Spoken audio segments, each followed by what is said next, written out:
Hello guys, welcome to our channel story at every corner. ఈరోజు special ఏంటో తెలుసా? నీకు నాకు మనందరికీ చాలా ఇష్టమైనది చికెన్ పికిల్. ఈ చికెన్ పికిల్ ఫస్ట్ ప్రాసెస్ ఏంటో చూసేద్దామా? ఫస్ట్ చికెన్ని కొంచెం బాగా క్లీన్ చేసుకొని ఒక బౌల్లో కొంచెం పసుపు, చికెన్, ఉప్పు వేసుకొని బాగా ప్రతి ముక్కకి పట్టేలాగా కలుపుకోవాలి. ఇప్పుడు చికెన్లో ఉప్పు, పసుపు వేసుకొని బాగా మిక్స్ చేసుకున్నాం కదా, దాన్ని ప్యాన్లో తీసుకెళ్ళి వేసేద్దాం. ఇక్కడ మనం అసలు నూనె ఏమీ వేయడం లేదు, చికెన్లో ఉన్న నీళ్ళే బయటకు వచ్చేలా బాగా ఉడికించాలి. కాబట్టి ప్యాన్కి మూత పెట్టి కాసేపు ఉడికిద్దాం. అప్పుడప్పుడు మూత తీసి ఒకసారి కలుపుతూ ఉండాలి. చికెన్ కింద అంటుకోకుండా చూసుకుంటూ నీళ్లు బాగా బయటకు వచ్చేలా ఉడికించాలి. ఇప్పుడు చికెన్ బాగా ఉడికిపోయింది కదా, ఈ చికెన్ మొత్తాన్ని ప్యాన్ నుంచి ఒక బౌల్లోకి తీసి పక్కన పెట్టుకుందాం. ఇప్పుడు అదే ప్యాన్లో కొంచెం నూనె వేసుకుందాం.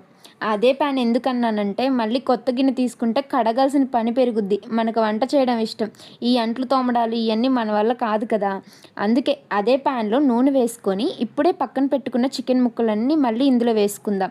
అంతే, ఇప్పుడు చికెన్ని నూనెలో బాగా వేయించుకుందాం. ఇప్పుడు మన చికెన్ నూనెలో బాగా వేగుతూ ఉంది కదా, అది వేగేలోపు మనం కూడా కాసేపు మాట్లాడుకుందామా? ఏం మాట్లాడాలో అర్థం కావడం లేదా? సరేలే, మీ దగ్గర ఏమైనా మంచి టాపిక్స్ ఉంటే మా దగ్గర కామెంట్ చేయండి, మా దగ్గరికి పంపించండి. మనం వాటి గురించి కూడా మాట్లాడుకుంటూ వంట చేసుకుందాం.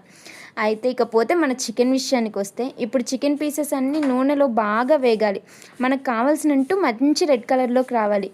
అయితే ఎక్కువసేపు కూడా వదిలేయకండి, లేకపోతే మన చికెన్ పిక్కలు కాస్త ఎక్కువగా క్రిస్పీ అయిపోయే ఛాన్స్ ఉంది. చూడండి, ఇప్పుడు మన చికెన్ పీసెస్కి మంచి రెడ్ కలర్ వస్తుంది. ఇదే మనకు కావాల్సిన కలర్.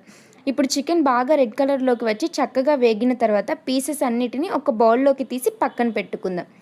అంతే, మన చికెన్ పిక్కల్లో ఇంకో స్టెప్ కూడా కంప్లీట్. ఇప్పుడు చికెన్ పీసెస్ అన్నీ మంచి రెడ్ కలర్లోకి వచ్చాయి కదా, వాటన్నిటిని ఒక బౌల్లోకి తీసి పక్కన పెట్టుకుందాం. ఇప్పుడు అదే ప్యాన్లో అదే నూనెలో అల్లం పేస్ట్ వేసుకుందాం. అల్లం పేస్ట్ ఇంట్లోనే న్యాచురల్గా చేసుకున్నా పర్లేదు, బయట దొరికేది వాడినా పర్లేదు, కానీ ఇంట్లో చేసుకుంటే ఇంకా మంచి టేస్ట్ వస్తుంది. ఇప్పుడు అల్లం పేస్ట్ని పచ్చివాసన పోయేంత వరకు బాగా వేయించాలి. పచ్చివాసన పోయే వరకు ఓపికగా వెయిట్ చేయాల్సిందే. అల్లం కూడా మనతో పాటు బాగా ఫ్రై అవ్వాలి కదా. చూడండి, ఇప్పుడు అల్లం పేస్ట్ నుంచి పచ్చివాసన పోయి మంచి వాసన వస్తుంది. ఇప్పుడు మనం ముందు తీసి పెట్టుకున్న చికెన్ పీసెస్ అన్నిటినీ మళ్ళీ ప్యాన్లో వేసుకుందాం.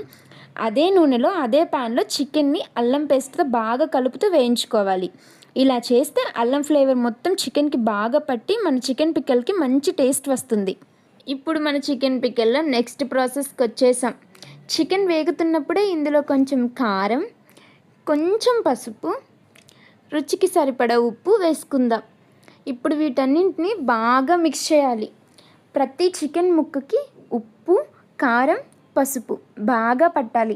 అలా ప్రతి ముక్కకి మసాలా బాగా పట్టితేనే మనకు కూడా టేస్ట్ పర్ఫెక్ట్గా వస్తుంది. లేకపోతే ఒక ముక్క ఉప్పగా, ఇంకొక ముక్క చప్పగా తెలుస్తుంది. తినే వాళ్ళకు కూడా ఏం తింటున్నామో అసలు అర్థమే కాదు. ఏంటి, మన చికెన్ పిక్కల్ అప్పుడే అయిపోయింది అనుకుంటున్నారా? లేదండి, ఆఖరి స్టెప్కి కొంచెం ముందు స్టెప్.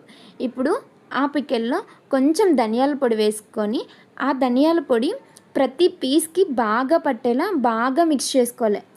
అలా ఇప్పుడు వేసిన ధనియాల పొడి చికెన్కి బాగా పట్టాలి.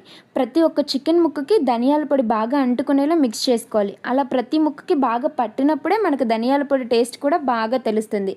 కాబట్టి ఒక్క ముక్క కూడా మిస్ అవ్వకుండా బాగా కలుపుదాం. అయిపోయిందిలేండి ఇంకా చికెన్ పిక్కల్.